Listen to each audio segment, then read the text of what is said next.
Yo, test it then. It's your guy, Maddness KMA, and I'm back once again in 2024 for the first video of the year, continuing on with the series of hidden dubs. So amongst the dub plates, we're talking about the timeline as my music production career continues alongside my partner Six of KMA at the time. So we spoke about Cape Fear, we spoke about Chaotic Madness, the Breaking Out EP, which was on our own label, and then we spoke about a hidden dub called Chemistry, which was an unreleased project with only a handful that had that exclusive 4/4 house and garage production with the duet vocals of Six and Melissa K, which is now one of those dubs going for like 4 bills online. Anyway, you know, a measly 4 bills that is. Along with that production line came the remixes. As we was breaking boundaries and headway, bringing the style that we did into house and garage of the 4/4 elements and that nice, sexy house and garage vibes that we had to change it with the jungle influence from 1994, 95. Then we had the releases on 96 for Cape Fear, which got signed, and then we had the follow-up, which was the Breaking Out EP on KMA Records. That was the launch of our label, the grey one. Remember this? So it's inevitable after that, the record labels, the majors will come knocking at the door and saying, hey, KMA guys, we've got some remixes that we need you to do for our label. So in particular, we're talking about one of the first that came along, Sony BMG. Now, Sony BMG came along and said that, right, we want to launch a new R&B UK group, and they are called Another Level.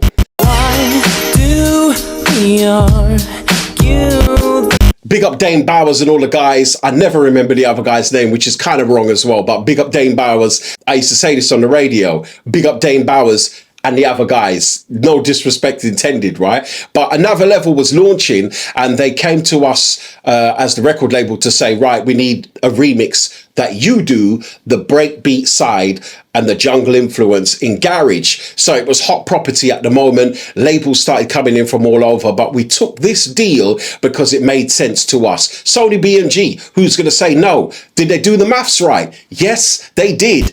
When you guys do a remix, we are confident that you guys are not just going to do a remix, you're going to reproduce the tune because we see what your capabilities are. So the forecast was there, the bar was set high. They agreed the fee, so we was like, okay, cool, let's hear the vocals. The vocals was a track called Be Alone No More. I don't wanna be alone no more, no more. That's the original label that it came out on. Anyway, for a DJ that had the 10-inch dub plates, that was the one level, right? So to have a 12-inch dub plate cut, that was another level. Why? That level. Excuse the pun, but for a DJ to have a 12-inch acetate that said that you had some money, right? But I didn't pay for it. The record label paid for it, right? They cut it for us. And this one was at Porky's Mastering. Now, when Porky's does a dub plate, as well as I sing the praises of Music House, Porky's had a really clean, full sound, and it complemented your production. Now, we had a high standard of how we mastered our tracks, and a lot of people used to comment back in those days on how did you make your tune so loud? How was it so prominent? How was it sounding more a cut above the rest, separating the men from the boys? Well, the answer was we spent weeks on one track, and that was the difference of why we got good money back in those days for doing those remixes. It wasn't just a remix, like I said, it was a reproduction, as we used to call it, because they gave us the vocals. It was all right, it was quite cool. We knew what the aspects was and what they expected from us, but being us as KMA, we rewrote the script and changed the vocals around to rewrite it because it just felt right to us. So with what we did with the vocals, a lot of producers would just take the actual stems of those vocals and just play the whole stem along and remix and produce a track around it. We couldn't do that because we just thought if it said yes and I, we would change I and yes. We would just remix the vocals and rewrite it to make we chop it up. A lot of it we was trying to do was, say Todd Edwards, for example. Hated salute to Don Todd Edwards because he used to restructure the whole track and you wouldn't even know what the original vocal was or where it came from. You would think it's an original piece. So that was part of it as well. Tough Jam, Mr. Carl Tough Enough Brown and Matt Jam Lamont used to do exactly the same type of thing. Restructure the vocals and you'll have the chops of an and all those kind of things that you reprogram on the keyboard. And that's what we did with Another Level's vocals. We just restructured it to how we thought it could sound and then produce alongside it the track, which made it a reproduction, a rework, not just a standard remix.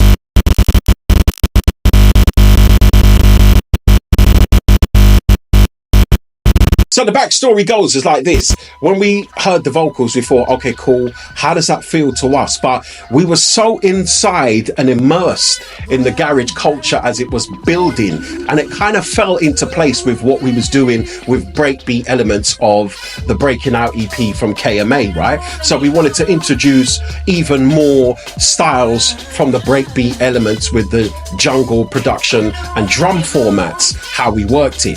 Geeky stuff, but for those that's interested, I must say big up to all those that's been commenting on the more so the shorts of the main video, but I need you to go over to the main video, youtube.com/Pirate Chronicles series. I'm trying to get to 1K. We are a few hundred away from it. I need you to do your guy a favor.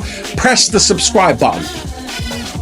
Oh wait, just go down right now on YouTube and click the button. If you are on my Instagram page where I get more traction and the most at the moment on Instagram and TikTok, I need you on YouTube. Click the button.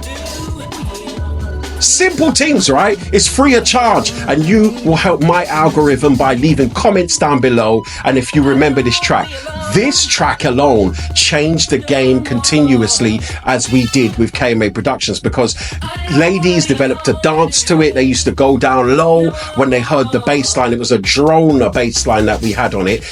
Sounded a bit like this.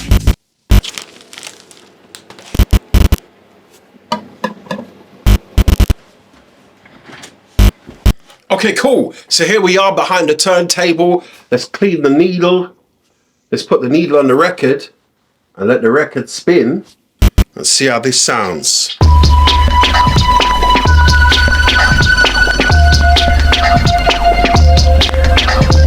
Well, it hurt when you leave.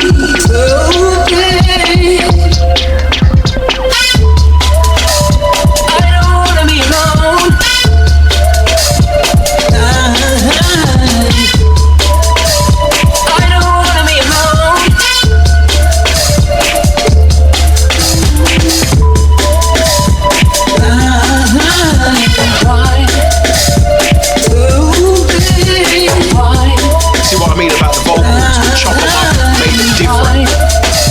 Original stems.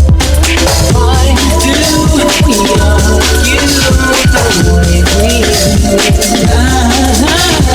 Why do we argue the way we do?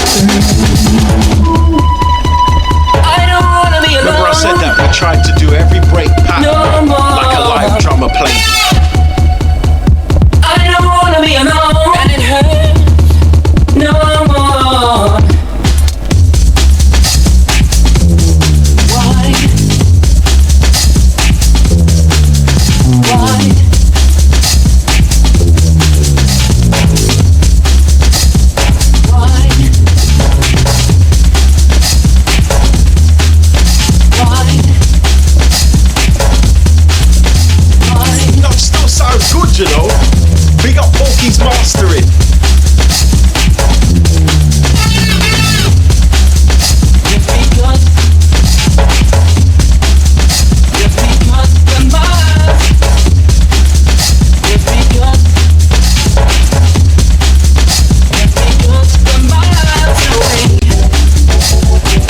what I mean clearly about that jungle influence. With the confidence they had in our production, they said, right, what we're going to do is we're going to launch a new label, which was called Maximum Productions. All right, cool, no worries. We're going to do what we do and let's see what we came out with. Another masterpiece from what they told. There was dances developed around it. It mashed up the place, something different again. And again, DJs had to have experience to mix any KMA tune because they used to see me do it and think, oh, okay, I'll do it. But when you see them try and mix it because of the break beats and the way it was sequenced, it wasn't digital, remember this, it was an analog sound, so they had to know how to mix it because it might not have a straight 4/4 drum loop. In fact, it didn't, so it would have the breakbeat as the lead, and that was more of the development with the breakbeat elements in house and garage. So there you have it. Big tune again, right? The company absolutely loved it and it gave us the full production value as KMA Productions. We showed that we can do things a bit different every single time from the rest of them. Separated us again because we had our own unique pattern, our own unique style. No one had that breakbeat elements as we did with KMA. Started the ball game rolling and we was continuing with that momentum. Hit the notification bell so you'll be notified when Pirate Chronicles series, the channel, uploads. It's been a pleasure and we keep it rolling throughout 2024. Happy New Year and all that talk. It's Maddness KMA. Spell it correct, don't get it twisted. The MADDNESS KMA. More than a handful. You can't forget the double D's. I'm out.